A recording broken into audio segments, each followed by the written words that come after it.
ನಮಸ್ತೆ and welcome to ಬಯೋಸ್ಟಡೀಸ್.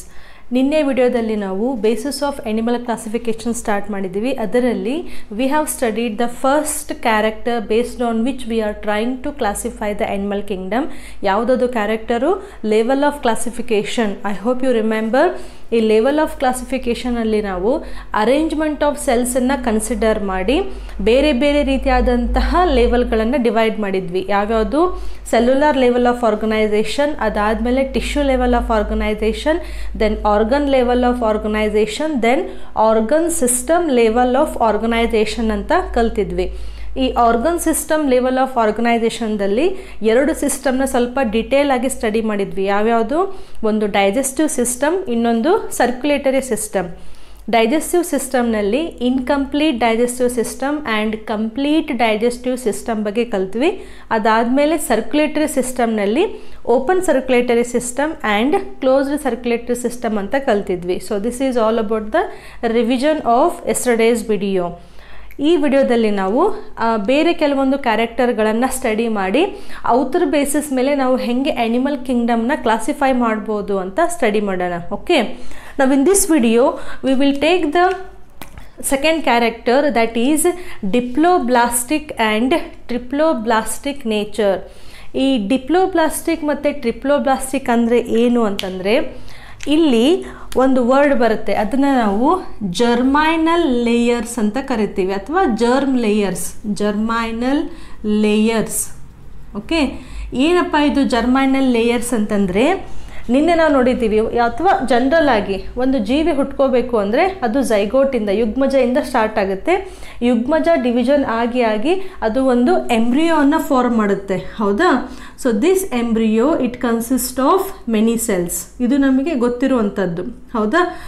So this embryo ಅದು grow ಆಗ್ತಾ ಇಟ್ ಫಾರ್ಮ್ಸ್ ದ ಲೇಯರ್ಸ್. ಅದು ಕೆಲವೊಂದು ಪೊರೆಗಳನ್ನು ರಚನೆ ಮಾಡ್ತಾ ಹೋಗುತ್ತೆ. ಆ ಲೇಯರ್ಸ್ಗಳನ್ನು ನಾವು ಜರ್ಮ್ ಲೇಯರ್ಸ್ ಅಂತ ಕರಿತೀವಿ. ಸೊ ಡ್ಯೂರಿಂಗ್ ಎಂಬ್ರಿಯಾನಿಕ್ ಡೆವಲಪ್ಮೆಂಟ್, ಈ ಭ್ರೂಣಾವಸ್ಥೆಯಲ್ಲಿದ್ದಾಗ ಡೆವಲಪ್ಮೆಂಟ್ ಆಗಬೇಕಾದ್ರೆ, ಬೆಳವಣಿಗೆ ಆಗಬೇಕಾದ್ರೆ, this embryo it forms certain layers. Okay, those layers we call it as germ layers. germ ಅಂತಂದರೆ ಇವಾಗ ಜರ್ಮಿನೇಷನ್, ಮೊಳಕೆ ಹೊಡೆಯೋದು ಅಂತ ಕರಿತೀವಲ್ಲ. So during embryonic development the embryo develops the germ layers and depending on the number of layers, ಅಲ್ಲಿ ಎಷ್ಟು ಲೇಯರ್ಗಳು form ಆಗ್ತಾ ಇದ್ದಾವೆ ಅದ್ರ ಬೇಸಿಸ್ ಮೇಲೆ ನಾವು ಅನಿಮಲ್ ಕಿಂಗ್ಡಮ್ನ ಕ್ಲಾಸಿಫೈ ಮಾಡ್ಬೋದು. ಓಕೆ, ಹೆಂಗೆ ಅಂತಂದರೆ, ಇನ್ ಕೇಸ್ ಈ ಎಂಬ್ರಿಯೋ ಬೆಳೀತಾ 2 ಲೇಯರ್ಸನ್ನು, 2 ಜರ್ಮ್ ಲೇಯರ್ಸನ್ನು ಫಾರ್ಮ್ ಮಾಡ್ತು ಅಂದರೆ ಅದನ್ನು ನಾವು ಡಿಪ್ಲೋಬ್ಲಾಸ್ಟಿಕ್ ಅಂತ ಕರಿತೀವಿ. ಡಿಪ್ಲೋ, ಸೊ ಡೈ ಅಂದರೆ ಎಷ್ಟು? 2.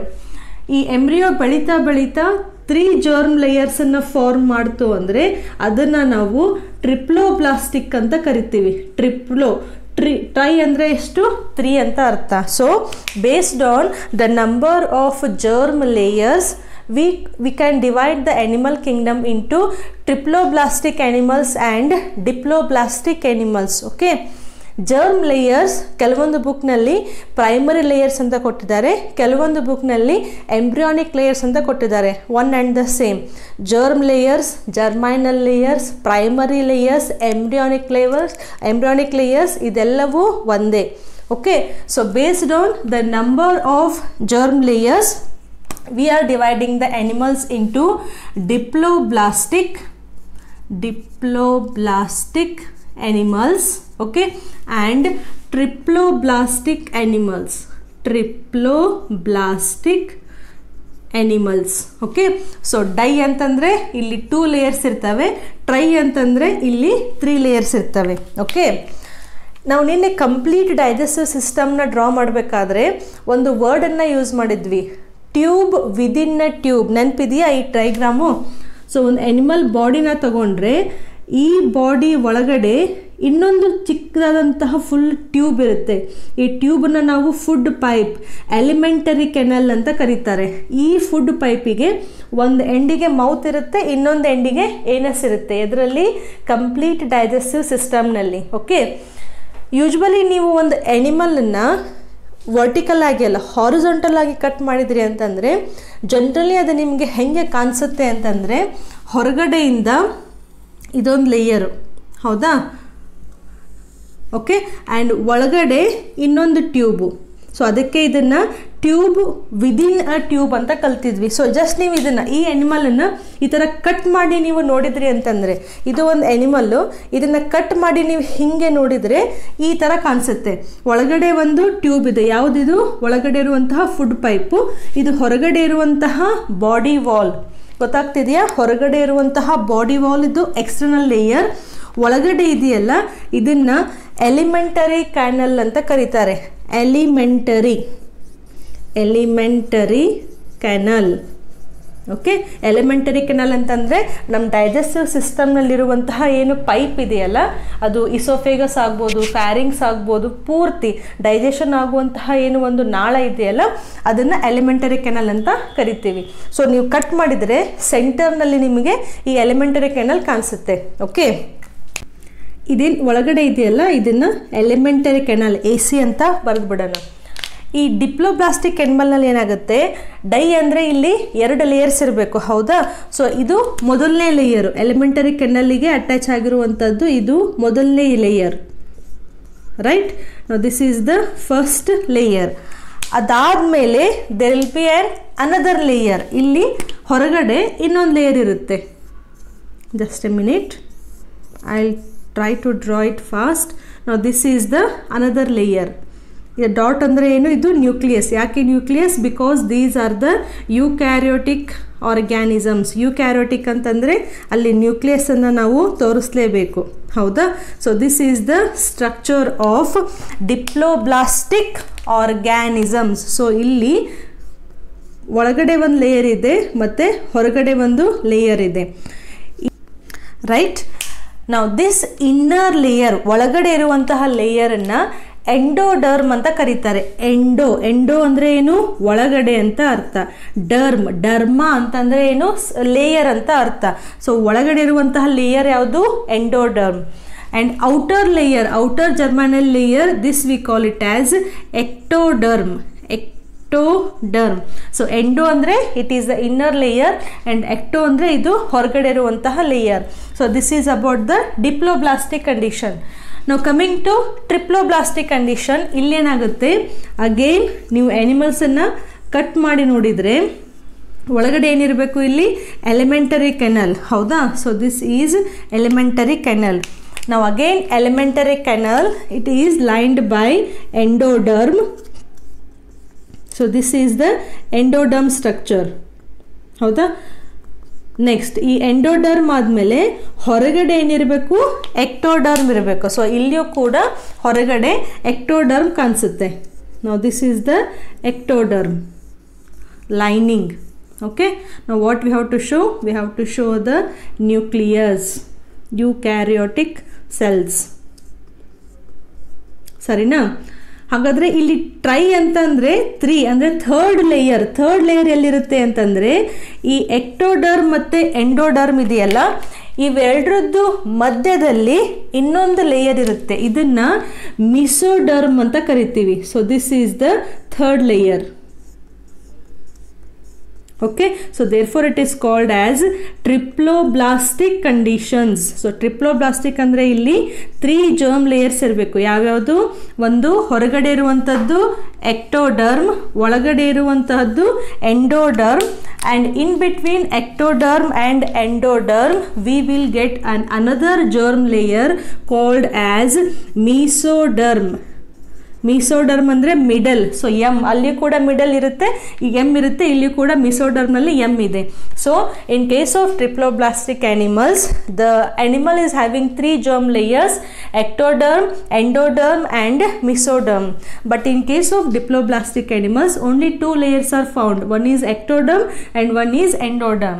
Now in case of diploblastic animals, in between ectoderm and endoderm ಈ ಸ್ಪೇಸ್ ಇದೆಯಲ್ಲ, ಇಲ್ಲಿ ಒಂದು ಸ್ಪೆಷಲೈಸ್ಡ್ ಸ್ಟ್ರಕ್ಚರ್ಸ್ ಇರುತ್ತೆ. ಸ್ಟ್ರಕ್ಚರ್ ಅಂತಂದರೆ it is a non cellular structure. Non cellular ಅಂತಂದರೆ ಇಲ್ಲಿ ಏನಿತ್ತು, ಸೆಲ್ಸ್ಗಳಿಂದ ಕೂಡಿರುವಂತಹ ಒಂದು ಲೇಯರ್ ಫಾರ್ಮ್ ಆಯಿತು. ಬಟ್ ಇಲ್ಲಿ ಸೆಲ್ಸ್ ಇರೋದಿಲ್ಲ, ಬಟ್ ಇಲ್ಲಿ ಒಂದು ಫ್ಲೂಯಿಡ್ ಥರ ಇರುತ್ತೆ. ಇದನ್ನು ಮಿಸೋಗ್ಲಿಯಾ ಅಂತ ಕರೀತಾರೆ. ಮಿಸೋಗ್ಲಿಯಾ. Okay, so in case of diploblastic animals, in between ectoderm and endoderm you will get a non-cellular undifferentiated mesoglea. But in case of triploblastic animals, ectoderm ಮತ್ತೆ endoderm ಮಧ್ಯೆ ಅಲ್ಲಿ ಇನ್ನೊಂದು ಲೇಯರ್, germ layer ಕಾಣಿಸ್ಕೊಳ್ಳುತ್ತೆ, ಅದನ್ನು ನಾವು mesoderm ಅಂತ ಕರಿತೀವಿ. So these are the diploblastic animals and these are the triploblastic animals. Examples ಯಾವ್ಯಾವುದು ಅಂತಂದರೆ ಡಿಪ್ಲೋಬ್ಲಾಸ್ಟಿಕ್ ಆ್ಯನಿಮಲ್ಸಿಗೆ ಪೊರಿಫೆರಾ, ಓಕೆ, ಅಂದರೆ sponges, Porifera and Coelenterata. So Porifera and Coelenterata animals ನೀವು ಬಾಡಿ ಕಟ್ ಮಾಡಿ ನೋಡಿದರೆ you can find the 2 layers, ectoderm and endoderm, and in between these two you will get a mesoglea. Triploblastic animals example ಯಾವ್ಯಾವುದು ಅಂತಂದರೆ Platyhelminthes up to chordates. So Platyhelminthes ಇಂದ next ಬರುವಂತಹ ಎಲ್ಲ ಎನಿಮಲ್ಸ್ಗಳವರೆಗೂ, ಮ್ಯಾಮಲ್ಸ್ಗಳವರೆಗೂ ಎಲ್ಲವೂ triploblastic ಕಂಡೀಷನ್ನಲ್ಲಿ ಇರ್ತವೆ. So ಇದು ಒಂದು small concept based on the nature of germ layers. If there are 2 germ layers ಇದು ಡಿಪ್ಲೋಬ್ಲಾಸ್ಟಿಕ್, 3 layers ಇತ್ತು ಅಂದರೆ ಅದು ಟ್ರಿಪ್ಲೋಬ್ಲಾಸ್ಟಿಕ್. ಇಲ್ಲಿ ಪೊರಿಫೆರಾ ಮತ್ತು ಸಿಲೆಂಟರೇಟಾ ಎಕ್ಸಾಂಪಲ್, ಇಲ್ಲಿ ಪ್ಲಾಥಿಹೆಲ್ಮಿಂಥಸ್ ಮತ್ತು ಕಾರ್ಡೇಟಾ. ಪ್ಲಾಥಿಹೆಲ್ಮಿಂಥಸ್, ದೆನ್ ನಿಮ್ಯಾಟೋಡಾ ಅಂದರೆ ಆಸ್ಕಾಲ್ಮೆಂಥಸ್, ಅನಿಲೀಡಾ, ಆರ್ಥ್ರೋಪೋಡಾ, ಮೊಲುಸ್ಕಾ, ಎಕನೋಡರ್ಮೆಟಾ ಮತ್ತು ಎಲ್ಲವೂ ಕಾರ್ಡೇಟ್ಸು ಟ್ರಿಪ್ಲೋಬ್ಲಾಸ್ಟಿಕ್ ಕಂಡೀಷನಲ್ಲಿ ಇರ್ತವೆ. ಈ ಪ್ರತಿಯೊಂದು ಫೈಲಮ್ಗಳನ್ನು ನಾವು ಸಪ್ರೇಟಾಗಿ ಕಲಿತೀವಲ್ಲ, ಅಲ್ಲಿ ಕೂಡ ಈ ವರ್ಡ್ಗಳನ್ನು ನಾವು ಮೆನ್ಷನ್ ಮಾಡಬೇಕು. ಸೊ ಇದನ್ನು ನೀವು ಸರಿಯಾಗಿ ಅರ್ಥ ಮಾಡ್ಕೊಳ್ಳಿ, ಸರಿನಾ? ಈ ಡಿಪ್ಲೋಬ್ಲಾಸ್ಟಿಕ್ ಮತ್ತು ಟ್ರಿಪ್ಲೋಬ್ಲಾಸ್ಟಿಕ್ ಕಂಡೀಷನ್ ಆದಮೇಲೆ ಇನ್ನೊಂದು ಕಾನ್ಸೆಪ್ಟ್ ಬರುತ್ತೆ, ಅದನ್ನು ಸೀಲೋಮ್ ಅಂತ ಕರೀತಾರೆ. ಓಕೆ, ನಾವು what is this coelom? Coelom ಅಂತಂದರೆ ಅದು ಒಂಥರ ಬಾಡಿ ಕ್ಯಾವಿಟಿ ಇದ್ದಂಗೆ. ಈ ಕ್ಯಾವಿಟಿ ಅಂತಂದರೆ ನಾವು ಸ್ಯಾಕ್ ಲೈಕ್ ಅಥವಾ ಏನಂತಾರೆ ಚೀಲ ಥರ ಒಂದು ಸ್ಟ್ರಕ್ಚರ್ ಅಂತ ಅರ್ಥ ಮಾಡ್ಕೋಬೋದು. ಸೊ ಈ ಸೀಲೋಮ್ ಎದರಿಂದ ಬೆಳೆಯುತ್ತೆ, ಬಾಡಿ ಕ್ಯಾವಿಟಿ ಎದರಿಂದ ಬೆಳೆಯುತ್ತೆ ಅಂದರೆ ಯೂಶ್ವಲಿ ಈ ಮಿಸೋಡರ್ಮ್ ಲೇಯರ್ ಇದೆಯಲ್ಲ, ಈ ಮಿಸೋಡರ್ಮ್ ಲೇಯರಿಂದ ಒಂದು ಕ್ಯಾವಿಟಿ ಬೆಳೆಯುತ್ತೆ ನಮ್ಮ ಬಾಡಿನಲ್ಲಿ. ಆ ಕ್ಯಾವಿಟಿಗೆ, ಬಾಡಿ ಕ್ಯಾವಿಟಿಗೆ ನಾವು ಸೀಲೋಮ್ ಅಂತ ಕರಿತೀವಿ. ಈ ಸೀಲೋಮ್ ನೇಚರ್ ಮೇಲೆ ಕೂಡ, ಅದು ಹೆಂಗೆ ಸೀಲೋಮ್ ಫಾರ್ಮ್ ಆಗಿದೆ ಅನ್ನೋದ್ರ ಮೇಲೆ ಕೂಡ ನಾವು ಎನಿಮಲ್ಗಳನ್ನು ಕ್ಲಾಸಿಫೈ ಮಾಡ್ಬೋದು. So next we will take the nature of coelom. So ಇದು ಅರ್ಥ ಆಯ್ತಾ? ಬೇಕಂದರೆ ಸ್ಕ್ರೀನ್ಶಾಟ್ ಕೂಡ ನೀವು ತಕ್ಕೋಬೋದು. Right, now next character is the nature of coelom. So coelom, the nature of coelom. Now first we'll write what is this coelom. Coelom, it is a mesoderm lined. Mesoderm ಎಲ್ಲಿ ಬರುತ್ತೆ? mesoderm triploblastic condition ಅಲ್ಲಿ ಬರುತ್ತೆ. So mesoderm lined fluid filled. Fluid ಅಂತಂದರೆ ಅದರಲ್ಲಿ ಒಂದು ರಸ ಕಂಡು ಬರುತ್ತೆ, ಫ್ಲೂಯಿಡ್ ಕಂಡು ಬರುತ್ತೆ. Fluid filled body cavity. So what is a coelom? Coelom, it is a mesoderm lined fluid filled body cavity. Where it is present? It is present in between the body wall. It is present in between the body wall, okay, and alimentary canal. Alimentary canal. Okay, ನಾವು so ನೀವು ಇವಾಗ ಒಂದು ಬಾಡಿನ ಈ ಥರ horizontal ಆಗಿ cut ಮಾಡಿದರೆ ಹೊರಗಡೆ ಏನಿರುತ್ತೆ? ಬಾಡಿ ವಾಲ್ ಇರುತ್ತೆ, ಹೌದಾ? ಸೆಂಟರ್ ಏನಿರುತ್ತೆ? ಎಲಿಮೆಂಟರಿ ಕೆನಲ್ ಇರುತ್ತೆ. ಸೊ ಈ ಎಲಿಮೆಂಟರಿ ಕೆನಲ್ ಮತ್ತು ಬಾಡಿ ವಾಲ್ ಇವೆರಡರ ಮಧ್ಯೆ ಏನು ಸ್ಪೇಸ್ ಇದೆಯಲ್ಲ, ಇಲ್ಲಿ ಒಂದು ಕ್ಯಾವಿಟಿ ಫಾರ್ಮ್ ಆಗುತ್ತೆ, ಒಂದು ಚೀಲದ ಥರ ಸ್ಯಾಕ್ ಲೈಕ್ ಸ್ಟ್ರಕ್ಚರ್ ಫಾರ್ಮ್ ಆಗುತ್ತೆ. ಅದನ್ನು ಸೀಲೋಮ್ ಅಂತ ಕರೀತಾರೆ. ಇಲ್ಲಿ ಮಿಸೋಡರ್ಮ್ ಲೈನ್ಡ್ ಅಂತಂದರೆ ಮೀನಿಂಗು ಇದೇನು ಕ್ಯಾವಿಟಿಯಲ್ಲಿ ಫಾರ್ಮ್ ಆಗುತ್ತಲ್ಲ, ಈ ಕ್ಯಾವಿಟಿದು ಹೊರಗಡೆ ಮತ್ತು ಒಳಗಡೆ ಮಿಸೋಡರ್ಮ್ ಲೇಯರ್ ಇರುತ್ತೆ. ಮಿಸೋಡರ್ಮ್ ಲೇಯರ್ ಅಂದರೆ ಏನು? ಇದು ಒಂದು ಜರ್ಮ್ ಲೇಯರ್, ಹೌದಾ? ಸೊ ಜರ್ಮ್ ಲೇಯರ್ ನಮಗೆ ಎಲ್ಲಿ ಬಂತು? ಟ್ರಿಪ್ಲೋಬ್ಲಾಸ್ಟಿಕ್ ಮತ್ತು ಡಿಪ್ಲೋಬ್ಲಾಸ್ಟಿಕ್ ಕಂಡೀಷನಲ್ಲಿ ಇದನ್ನ ಕಲ್ತಿದ್ವಿ, isn't it? ಸೊ ಇದೇನು ಬಾಡಿ ಕ್ಯಾವಿಟಿ ಇದೆಯಲ್ಲ, ಈ ಬಾಡಿ ಕ್ಯಾವಿಟಿ ಅದರ ಸುತ್ತಲೂ ಯಾವ ಲೇಯರ್ ಇರುತ್ತೆ? ಮಿಸೋಡರ್ಮ್ ಲೇಯರ್ ಇರುತ್ತೆ. Therefore it is defined as mesoderm lined. ಇದು ಅರ್ಥ ಆಗ್ತಿದೆಯಾ? Fluid filled. ಸೊ ಇಲ್ಲಿ ಫ್ಲೂಯಿಡ್ ಇರುತ್ತೆ ಒಳಗಡೆ, ಬಾಡಿ ಕ್ಯಾವಿಟಿನಲ್ಲಿ fluid filled body cavity present in between elementary canal and body wall. Okay, now this coelom, based on the nature of coelom, we have 3 types of animals. So ಯಾವ್ಯಾವುದು ಅಂತಂದರೆ ಮೊದಲನೇದನ್ನು acoelomate ಅಂತ ಕರೀತಾರೆ, ಅಸಿಲೋಮೇಟ್.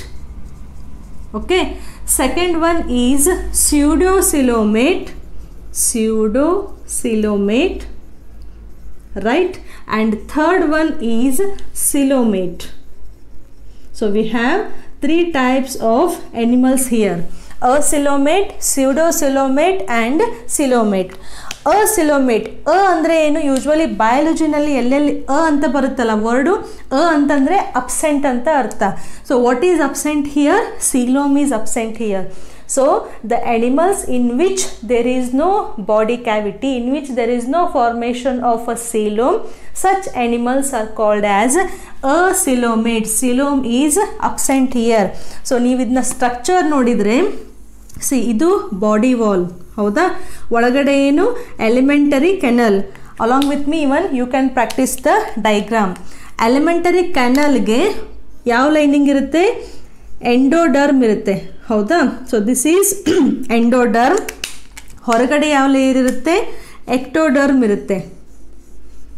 So this is ectoderm, right. Biology is full of diagrams. So ಈ ಲೆಸನ್ನಿಂದ ನಿಮಗೆ diagrams ಸ್ವಲ್ಪ ಜಾಸ್ತಿನೇ ಸಿಗ್ತವೆ. ಸೊ ಎಕ್ಟೋಡರ್ಮ್ ಆಯಿತು, ಒಳಗಡೆ ಎಂಡೋಡರ್ಮ್ ಆಯಿತು. ಇನ್ ಬಿಟ್ವೀನ್ ಎಕ್ಟೋ ಆ್ಯಂಡ್ ಎಂಡೋ ಯಾವ ಲೇಯರ್ ಇರುತ್ತೆ? ಮಿಸೋಡರ್ಮ್ ಲೇಯರ್ ಇರುತ್ತೆ. ಸೊ ಇಲ್ಲಿ ಈ ಮಿಸೋಡರ್ಮ್ ಲೇಯರಿಂದ ಯಾವುದೇ ರೀತಿಯಾದಂತಹ ಒಂದು ಕ್ಯಾವಿಟಿ ಅಂತ ಫಾರ್ಮ್ ಆಗೋದಿಲ್ಲ. 3 ಜರ್ಮ್ ಲೇಯರ್ಸು ಒಂದಕ್ಕೊಂದು ಅಂಟ್ಕೊಂಡವು ಬೆಳೆದು ದೇಹವನ್ನು ರಚನೆ ಮಾಡ್ತವೆ. So this condition we call it as acoelomate. Labellings ಏನೇನಾಯಿತು? ಹೊರಗಡೆ ಎಕ್ಟೋ ಲೇಯರ್ ಇದೆ, ಮಿಡಲ್ ಯಾವುದಿದೆ? ಮಿಸೋ ಇದೆ, ಆ್ಯಂಡ್ ಒಳಗಡೆ ಎಂಡೋ ಇದೆ. ಓಕೆ, ಸೊ ಈ ಒಂದು ಪಾಯಿಂಟ್ ನೀವು ನೆನ್ಪಿಟ್ಕೋಬೇಕು, ಏನಂದರೆ ಈ ಸಿಲೋಮೇಟ್ ಅನ್ನುವಂಥದ್ದು ಏನು ವರ್ಡ್ ಇದೆಯಲ್ಲ, ಸಿಲೋಮ್ ಕಂಡೀಷನ್, ನೇಚರ್ ಆಫ್ ಸಿಲೋಮ್ ಇದೆಯಲ್ಲ, ಇದು ಟ್ರಿಪ್ಲೋಬ್ಲಾಸ್ಟಿಕ್ ಆ್ಯನಿಮಲ್ಸ್ಗಳಲ್ಲಿ ಕಂಡುಬರುವಂತಹ ಗುಣಲಕ್ಷಣ. ಇಲ್ಲಿ ಬರೆದಿದ್ವಲ್ಲ ಟ್ರಿಪ್ಲೋಬ್ಲಾಸ್ಟಿಕ್, ಯಾಕೆ? ಬಿಕಾಸ್ ಸಿಲೋಮ್ ಇತ್ತು ಅಂದರೆ ಅಲ್ಲಿ ಮಿಸೋಡರ್ಮ್ ಇರಬೇಕು. ಮಿಸೋಡರ್ಮ್ ಇರಬೇಕು ಅಂದರೆ ಆ ಆ್ಯನಿಮಲ್ಲು ಟ್ರಿಪ್ಲೋಬ್ಲಾಸ್ಟಿಕ್ ಇರಬೇಕು. ಸೊ ನಿಮಗೆ ಇಲ್ಲಿ ಕ್ವಶನ್ಸ್ ಕೂಡ ಕೇಳ್ಬೋದು. So coelom, it is the condition seen only in case of triploblastic animals. ಡಿಪ್ಲೋಬ್ಲಾಸ್ಟಿಕ್ನಲ್ಲಿ ಏನಾಗುತ್ತೆ? ಅಲ್ಲಿ ಮಿಸೋಡರ್ಮೇ ಇರೋದಿಲ್ಲ, ಅಂದರೆ ಅಲ್ಲಿ ಸಿಲೋಮ್ ನೇಚರು ಇರೋದೇ ಇಲ್ಲ. Okay, so this is the first condition. Animal body, even though it is a triploblastic, even though it is having a mesoderm, but this mesoderm will not form any coelom, it will not form any body cavity, it will not line any body cavity. Such condition is called as acoelomate condition. Okay, next one, pseudocoelomate. ಆಮೇಲೆ ಕಲಿಯೋಣ. First we will take the coelomate condition.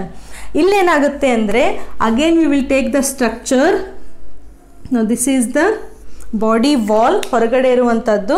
ಒಳಗಡೆ ಏನಿದೆ? ಇಲ್ಲಿ elementary canal ಇದೆ, ಹೌದಾ. So this is the elementary canal. Elementary ಕೆನಲ್ಗೆ ಯಾವ lining ತೆಗೆದಿದ್ದೀವಿ ನಾವು? Endoderm. So this is the endoderm layer, isn't it? ಹೊರಗಡೆ ಯಾವುದಿರಬೇಕು? ಇಲ್ಲಿ ಎಕ್ಟೋಡರ್ಮ್ ಇರಬೇಕು. So this is the ectoderm layer. So body wall is lined by this ectoderm. Okay, so ನಾನು ಇಲ್ಲಿ ಡೈಗ್ರಾಮ್ ಈಸಿ ಆಗಲಿ ಅಂತ ಫುಲ್ ಒಂದೇ ಲೇಯರ್ ತೆಗಿತಾ ಇದ್ದೀನಿ. ಬಟ್ ನೀವು ನಮ್ಮ ಬಾಡಿನಲ್ಲೂ ಒಂದೇ ಲೇಯರ್ ಇರುತ್ತೆ ಅಂತ ಇಮ್ಯಾಜಿನ್ ಮಾಡಬಾರ್ದು. ಸಾಕಷ್ಟು ಲೇಯರ್ಸ್ ಕೂಡಿ ಬಾಡಿ ವಾಲ್ ಆಗಿರುತ್ತೆ. ಓಕೆ, ಸೊ ಎಕ್ಟೋಡರ್ಮ್ ಆಯಿತು, ಮತ್ತು ಒಳಗಡೆ ಎಂಡೋಡರ್ಮ್ ಆಯಿತು. ಈ ಎರಡು ಲೇಯರ್ಸ್ಗಳ ಮಧ್ಯೆ ಯಾವ ಲೇಯರ್ ಇರಬೇಕು? ಮಿಸೋಡರ್ಮ್ ಲೇಯರ್ ಇರಬೇಕು, ಹೌದಾ. ಈ ಮಿಸೋಡರ್ಮ್ ಲೇಯರ್ ಇರುವಂತಹ ಜಾಗದಲ್ಲಿ ಏನಾಗುತ್ತೆ? ಇಲ್ಲಿ ಬಾಡಿ ಕ್ಯಾವಿಟಿ ಫಾರ್ಮ್ ಆಗುತ್ತೆ. ಏನಪ್ಪ ಇದು ಬಾಡಿ ಕ್ಯಾವಿಟಿ ಅಂತಂದರೆ, ಈ ಥರ ಒಂದು bag like structure, fluid filled bag like structure ಇಲ್ಲಿ ಫಾರ್ಮ್ ಆಗುತ್ತೆ. ಓಕೆ, ಸೊ ಇದೇನು ಬಾಡಿ ಕ್ಯಾವಿಟಿ ಇದೆಯಲ್ಲ, ಫುಲ್ ಚೀಲ ಥರ ಇದು ಖಾಲಿಯಾಗೇ ಇರುತ್ತೆ, ಬ್ಯಾಗ್ ಥರ. ಸೊ ಈ ಬಾಡಿ ಕ್ಯಾವಿಟಿದು ಒಳಗಡೆ ಮತ್ತು ಹೊರಗಡೆ ಮಿಸೋಡರ್ಮ್ ಲೇಯರ್ ಇರುತ್ತೆ. ಅದಕ್ಕೆ ನಾವು ಸೆಂಟೆನ್ಸ್ ಎದರಿಂದ ಸ್ಟಾರ್ಟ್ ಮಾಡಿದ್ದೀವಿ, ಮಿಸೋಡರ್ಮ್ ಲೈನ್ಡ್ ಅಂತ ಸ್ಟಾರ್ಟ್ ಮಾಡಿದ್ದೀವಿ. ಸೊ ಇದೇನು ಬಾಡಿ ಕ್ಯಾವಿಟಿ ಇದೆಯಲ್ಲ, ಈ ಬಾಡಿ ಕ್ಯಾವಿಟಿದು ಹೊರಗಡೆ ಮತ್ತು ಒಳಗಡೆ ಯಾವ ಲೈನಿಂಗ್ ಇದೆ, ಮಿಸೋಡರ್ಮ್ ಲೇಯರ್ದು ಲೈನಿಂಗ್ ಇದೆ. So this is the structure of true coelom. ಯಾಕೆ ಇದನ್ನು ಟ್ರೂ ಸಿಲೋಮ್ ಅಂತ ಕರಿತಾ ಇದ್ದೀವಿ, ನಿಜವಾದ ಸಿಲೋಮ್ ಯಾಕೆ ಇದು, ಯಾವಾಗ ಒಂದು ಬಾಡಿ ಕ್ಯಾವಿಟಿ ಹೊರಗಡೆ ಮತ್ತು ಒಳಗಡೆ ಮಿಸೋಡರ್ಮ್ ಲೈನಿಂಗ್ ಇತ್ತು ಅಂದರೆ ಅದನ್ನು ನಾವು ಟ್ರೂ ಸಿಲೋಮ್ ಅಂತ ಕರಿತೀವಿ. ಸೊ ಎಲ್ಲಿದೆ ಇಲ್ಲಿ ಸಿಲೋಮು, ಇಲ್ಲಿ ಫುಲ್ ಬ್ಯಾಕ್ ಥರ ಸ್ಟ್ರಕ್ಚರ್ ಇದೆಯಲ್ಲ, ಖಾಲಿ ಖಾಲಿ ಸ್ಟ್ರಕ್ಚರ್ ಇದೆಯಲ್ಲ, ಅದೇನದು ಸಿಲೋಮ್. ಯಾಕೆ ಅದು true coelom, because see here inner side and outer side it is lined by a mesodermal layer. So this is the condition in case of coelomates. ಅರ್ಥ ಆಗ್ತಿದೆಯಾ? ಇನ್ ಬಿಟ್ವೀನ್ ದೀಸ್ ಟು ಯಾವುದು, pseudo coelomate. Pseudo ಅಂದರೆ meaning ಏನು, false, ಸುಳ್ಳು ಅಂತ ಅರ್ಥ. So ಇಲ್ಲಿ false coelom ಇರುತ್ತೆ. What is the meaning of false coelom? ಇಲ್ಲಿ ನಾವು ಟ್ರೂ ಸಿಲೋಮ್ ಅಂತ ಹೇಳಿದ್ವಿ, ಹೌದಾ? ಫಾಲ್ಸ್ ಸಿಲೋಮ್ ಅಂದರೆ ಇಲ್ಲಿಯೂ ಕೂಡ ಬಾಡಿ ಕ್ಯಾವಿಟಿ ಥರ ಸ್ಟ್ರಕ್ಚರ್ಸ್ ಕಾಣಿಸ್ತವೆ, but that body cavity is not lined by mesoderm. So what is the meaning of pseudo ಸಿಲೋಮೇಟ್?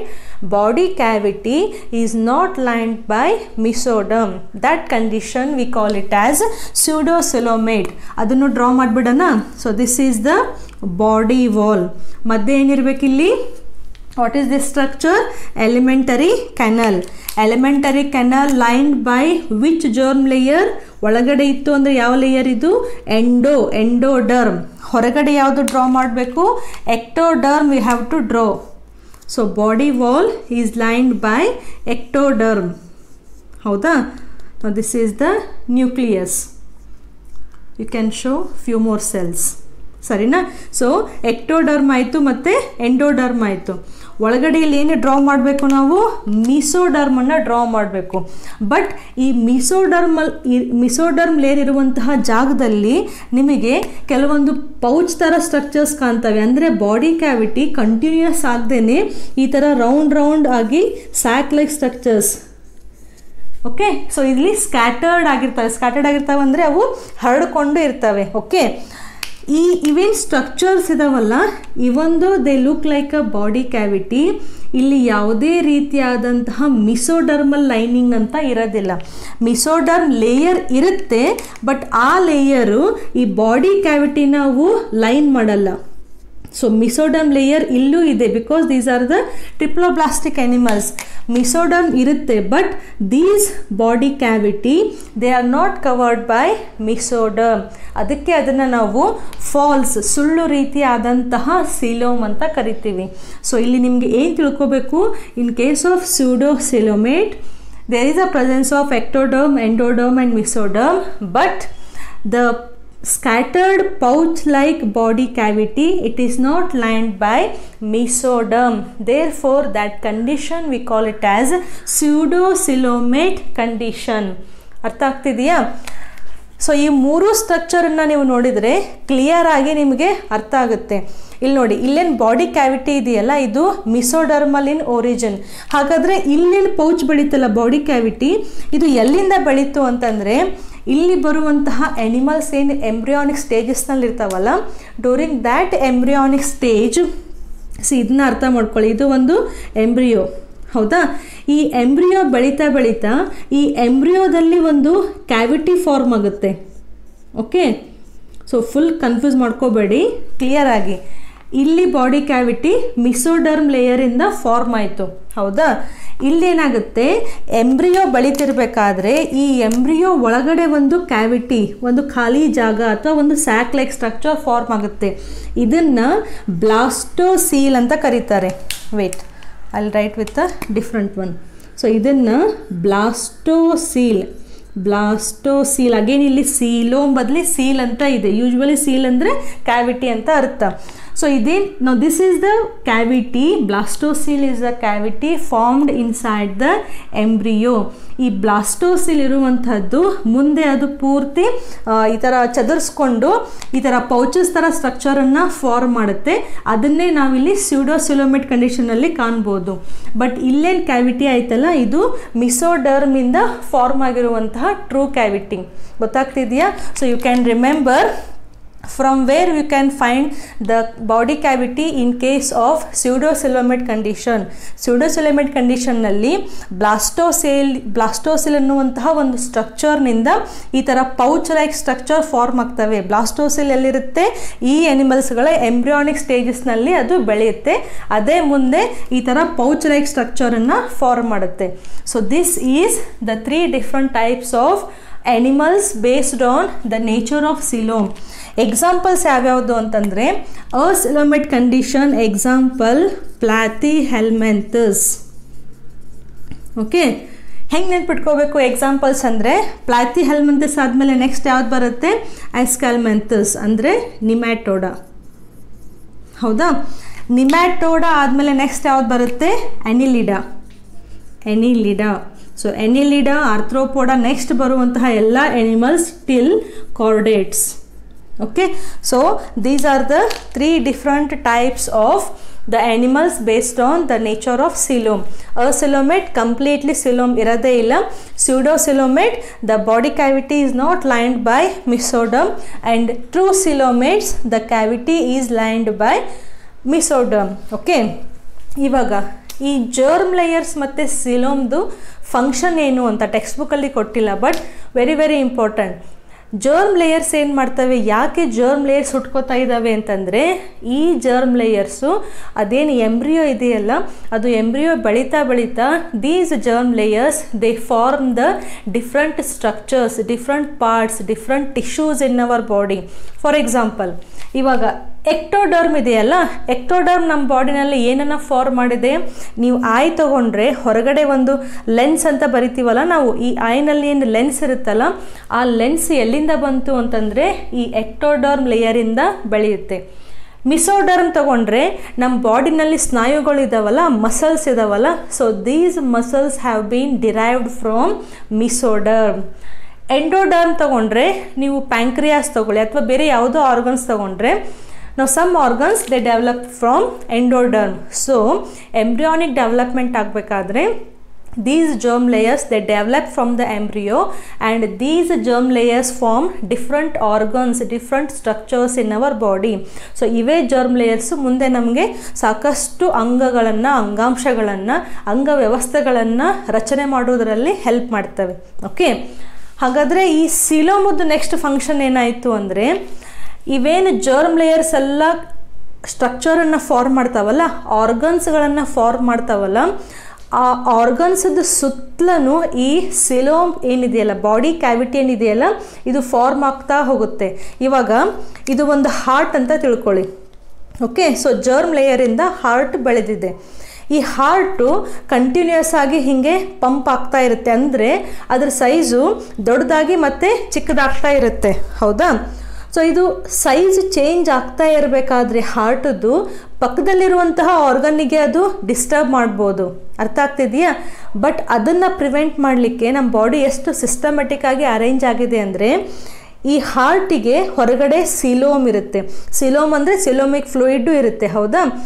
ಈ ಆರ್ಗನ್ನಿಗೆ ಒಂದು ಪ್ರೊಟೆಕ್ಷನ್ ಇದ್ದಂಗೆ. ಸೊ ಈ ಆರ್ಗನ್ನು ಎಷ್ಟೇ ಸಲ ಶೇಪನ್ನು ಚೇಂಜ್ ಮಾಡಿದ್ರೂ ಹೊರಗಡೆಯಿಂದ ಏನು ಡಿಸ್ಟರ್ಬೆನ್ಸ್ ಇರೋದಿಲ್ಲ. ಈ ಸಿಲೋಮು ಅದನ್ನು ಪ್ರೊಟೆಕ್ಷನ್ ಮಾಡ್ತಾ ಇರುತ್ತೆ.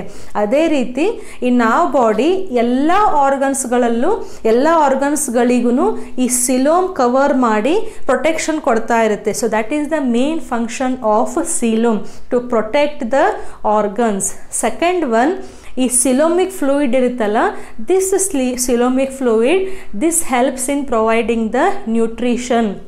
ಈ ಆರ್ಗನ್ಗಳಿಗೆ ನ್ಯೂಟ್ರಿಷನ್ ಬೇಕು ಅಂತಂದರೆ ಅದನ್ನು ಯಾರು ಸಪ್ಲೈ ಮಾಡ್ತಾ ಇರ್ತಾರೆ? ಈ ಸಿಲೋಮಿಕ್ ಫ್ಲೂಯಿಡ್ ಸಪ್ಲೈ ಮಾಡ್ತಾ ಇರುತ್ತೆ. ಸೊ ಒಂದು ಪ್ರಾಣಿ ರಚನೆ ಹೊಂದಬೇಕು, ದೇಹ ರಚನೆ ಆಗಬೇಕು ಅಂತಂದರೆ ಜರ್ಮ್ ಲೇಯರ್ಸು ತುಂಬ ಇಂಪಾರ್ಟೆಂಟು, ಸೀಲೋಮು ತುಂಬ ಇಂಪಾರ್ಟೆಂಟ್.